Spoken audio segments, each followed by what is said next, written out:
Valentine's Day is not only meant for lovers, but people who are unattached may find it a bit harder to get through the holiday, especially if you're surrounded by couples in love. Yeah, well, joining us now with tips to survive Valentine's Day single is Lily Womble, a dating coach and founder of Date Brazen. Thanks for being with us again. Nice to have you back. So glad I'm here. So glad to talk about Valentine's Day for single folks. Yes, right. It's really important. Well, so first of all, let's just acknowledge that being single on Valentine's Day is harder for some people than it is for other people. But I think that's okay, right?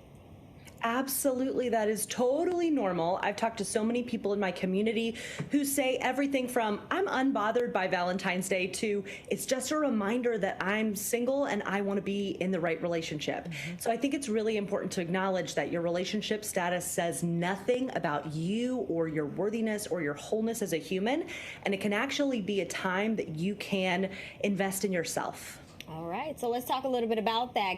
What can singles do to have an amazing Valentine's Day? Let's say if they're feeling a little bit down. Two things. I have homework for single folks out there. Number one, self-care. I see a lot of people, they know how to take care of themselves. You do a bubble bath, you go on a walk or a run. The second part of my homework is sometimes more difficult for folks. It's self-celebration. So I want the single folks out there who are feeling a little bit tepid or nervous about Valentine's Day coming up to text 1 to 3 people in your life who you love, make plans to do something fun, make a list of 10 things that make you happy and do at least 2. Like go and take action, then brag. Bragging is my favorite tool to celebrate yourself. Set a 2-minute timer and list 20 reasons you love yourself. I find that when you do this, especially with your close friends, it's not cocky. It doesn't suck the air out of the room. In fact, it can actually enhance your already existing relationships by helping people get to know you more and get to know what you're proud of about yourself. I like that. Well, some people may see love in the air and then start comparing themselves to friends that are in couples. How do you put an end to that? Because I think, look, some people acknowledge what Valentine's Day is and they say it's a Hallmark holiday, but others really, it can be very difficult. Absolutely. So it's really important to unload that comparison stress. It can be ambient and go unchecked in your body, and that can lead to a really overwhelming circumstance. So how to unload comparison stress is number one, to normalize. Normalize that comparison is a natural human instinct to keep you safe, a natural brain instinct. And so to combat comparison, acknowledge it, then practice self-compassion. That is the tool to get you through any sort of comparison, especially in your love life. And I love Dr. Kristen Neff. She has this website called self-compassion.org. You can do a 5-minute free meditation there. You can also write a self-compassion letter that says, I'm here for you. I'm sorry you're struggling. Give yourself grace. And don't pressure yourself. Like, this is a Hallmark holiday.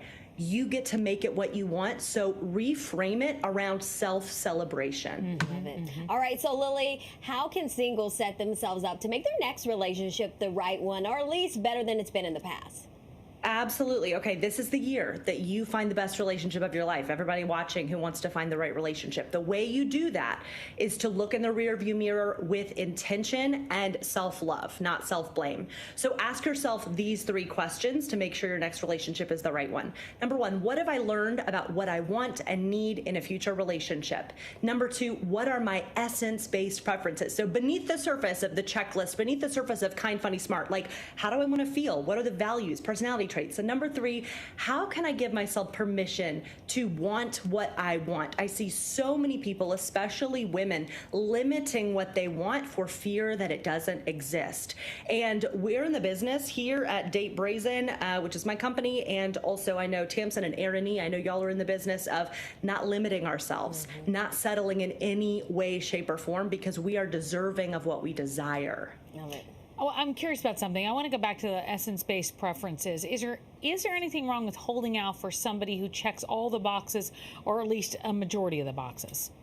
It's a great question. So with my clients, I help them shift away from the checklist idea. I remember when I was dating before I found my eventual partner, I was so rigid in what I wanted that I was limiting myself. And so what I help people do is help them focus on how they want to feel in the right relationship, because the right person ultimately will surprise you if you're open to being surprised. And the way not to settle and be open to being surprised is focusing on how you want to feel. So literally using that as the metric after every single date to measure whether or not you want to go on a next one, instead of saying, did they have the location I want and the school I want and all of those rigid preferences. Focus on how you want to feel. My first one, I didn't have enough. I didn't have a checklist. That was the problem. So I got one the second time around. Second time's a charm. You got to strike a balance there. Lily, You got to learn what you want. You got to learn. All right, Lily. Well, thank you so much for joining us today. Thank you. All right, and if you would like more dating tips or help finding the one, you can follow Lily on Instagram at Date Brazen.